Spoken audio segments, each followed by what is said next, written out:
આજના સૌથી મોટા સમાચારની વાત કરવામાં આવે તો મિત્રો અમદાવાદ સહિત દેશભરમાં બદલાતા હવામાન અને અલ નીનોના કારણે શેરડીના વાવેતર કરતા ખાંડના ઉત્પાદનમાં ઘટાડો થશે. વૈશ્વિક પુરવઠાની અછતને લીધે છેલ્લા એક મહિનામાં જથ્થાબંધ બજારમાં ખાંડના ભાવ 3% અને રિટેલમાં 8%થી વધુ વધ્યા છે. સરકારે નિકાસ પર પ્રતિબંધ લંબાવ્યો છે.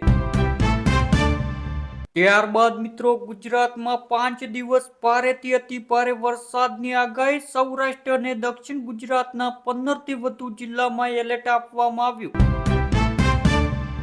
છેલ્લા 24 કલાકમાં રાજ્યના 196 તાલુકામાં વરસાદ નોંધાયો છે. સૌથી વધુ અમરેલીના ગાભામાં 7.76 ઇંચ અને રાજુલામાં 6.73 ઇંચ વરસાદ પડ્યો. ગીર સોમનાથમાં ઉનામાં 6.42 ઇંચ, નવસારીના ગણદેવીમાં 6.18 ઇંચ અને ભાવનગરના મહુવામાં 6 ઇંચ વરસાદ ખાબક્યો. અમદાવાદ શહેરમાં પણ 1.54 ઇંચ વરસાદ નોંધાયો છે. ત્યારબાદ મિત્રો રાજકોટમાં મોંઘવારીનો માર યથાવત છે. સૌરાષ્ટ્રના તેલ લોભિયાએ સિંગ તેલ અને કપાસિયા તેલના ભાવમાં 3.30 રૂપિયાનો વધારો કર્યો છે. યુદ્ધ પછી વધેલા પેટ્રોલ, ડીઝલ, દૂધ અને કોમર્શિયલ ગેસના ભાવ હજુ ઊંચા છે. શાકભાજીના ભાવ પણ ઉનાળા કરતાં વધુ છે. જો કે નારિયેળ તેલના ભાવમાં 3.50 રૂપિયાનો ઘટાડો નોંધાયો છે. ઇલેક્ટ્રિક ઉપકરણથી ચાલતું દેશી દારૂનું મિની કારખાનું ઝડપાયું. ત્યારબાદ મિત્રો દિલ્હીમાં હજારો ઈ-રિક્ષા ચાલુ રસ્તે અચાનક બંધ પડતા ડ્રાઈવરો અને લોકો પરેશાન થયા હતા. સ્માર્ટફોન એપ્લિકેશન દ્વારા બેટરી હેક થતી હોવાનું સામે આવતા કેન્દ્ર સરકારે 7 ચાઇનીઝ એપને પ્લે સ્ટોર પરથી હટાવવા આદેશ કર્યો છે. ગૂગલ અને એપલને પણ નોટિસ અપાઈ છે. આ એપનો દુરુપયોગ કરીને રિક્ષાને બંધ કરાતી હતી, જે સાયબર સુરક્ષા માટે મોટો ખતરો હતો. યુઆઈડીએ આધાર કાર્ડ ધારકો માટે મોટી રાહત જાહેર કરી છે. હવે આધાર એપ દ્વારા ઘરે બેઠા ઈમેલ આઈડી અપડેટ કરી શકાશે. 1 જુલાઈ 2026 થી 6 મહિના સુધી આ સેવા તદ્દન મફત રહેશે. આનાથી આધાર સેવા કેન્દ્રો પર ધક્કા ખાવાની જરૂર નહીં પડે અને સમય પૈસાની બચત થશે. આ ડિજિટલ પગલું સુરક્ષા અને ઓનલાઈન સેવાઓ સરળ બનાવશે. 7.30 મિનિટની એઆઈ ડ્રાઇવિંગ ટેસ્ટમાં 77% ફોર વ્હીલર ઉમેદવારો ફેલ. પાર્કિંગ અને ઢાળ નથી ચડાવી શકતા. 26 આરટીઓમાં નવા ટ્રેકથી ભલભલાને પરસેવા છૂટે છે. દેશમાં પહેલીવાર ઈડીએ રચ્યો ઇતિહાસ. 792 કરોડના કૌભાંડમાં જપ્ત કરેલા મોંઘા ભાવના વિમાનની હરાજી કરી. ત્યારબાદ મિત્રો મોંઘવારીનો માર વધે તે પહેલા ફ્લેટ ખરીદી લેજો. ફ્લેટના ભાવમાં 400 પ્રતિ ચોરસ ફૂટનો તોતિંગ વધારો ઝીંકાશે. નવા અને ચાલુ પ્રોજેક્ટમાં મિલકતોના ભાવમાં 10% સુધીનો વધારો. રાજ્યમાં વીજ ટાવર લાઇનમાં જમીન મળતરમાં વધારો. હવે ખેડૂતોને બજાર ભાવ કરતા બમણા ભાવ ચૂકવશે જંત્રી આધારિત મળતરનો અંત.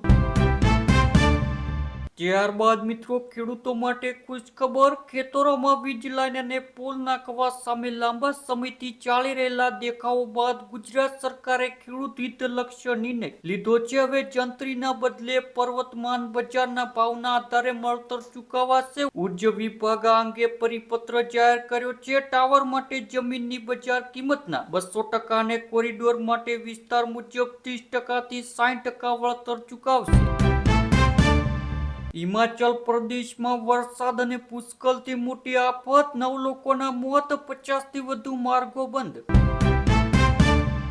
વડોદરામાં ઓનલાઈન ઇન્વેસ્ટમેન્ટના નામે 1.51 કરોડની ઠગાઈ. વધુ વળતર આપવાની લાલચ આપવાની ગઠિયાઓએ સિનિયર સિટીઝન સાથે છેતરપિંડી કરી. ત્યારબાદ મિત્રો ગુજરાતમાં 6 વરસાદી સિસ્ટમ સક્રિય થતા આગામી 7 દિવસ ભારેથી અતિ ભારે વરસાદની મોટી આગાહી. હવામાન વિભાગે દક્ષિણ ગુજરાત અને સૌરાષ્ટ્રના સુરત, નવસારી, જૂનાગઢ સહિતના જિલ્લાઓમાં રેડ એલર્ટ જાહેર કર્યું છે. જ્યારે અમદાવાદ, ગાંધીનગરમાં સામાન્ય વરસાદની શક્યતા. તંત્ર દ્વારા માછીમારોને દરિયો ન ખેડવા અને બંદરો પર 3 નંબરનું સિગ્નલ લગાવ્યું. ગુજરાતમાં છેલ્લા 24 કલાકમાં નદીઓનું રુદ્ર સ્વરૂપ, ઘરોમાં પાણી ઘૂસ્યા, હાઈવે પર ટ્રકો ફસાયા તો વાહનો ખાડામાં ખાબક્યા તો કેટલાક વિસ્તારોમાં ભારે વરસાદ સાથે વીજળીના કડાકા પડાકા સાથે ધોધમાર વરસાદ. કડીમાં મેઘરાજનું રુદ્ર સ્વરૂપ, રાતથી સવાર સુધીમાં 9 ઇંચ વરસાદ, સોસાયટીઓમાં પાણી ભરાયા, 3 ઇંચ અંડરબ્રિજ સ્વિમિંગ પુલ બન્યા, પ્રમુખે કહ્યું લોકોની બેદરકારીથી પાણી ભરાયા.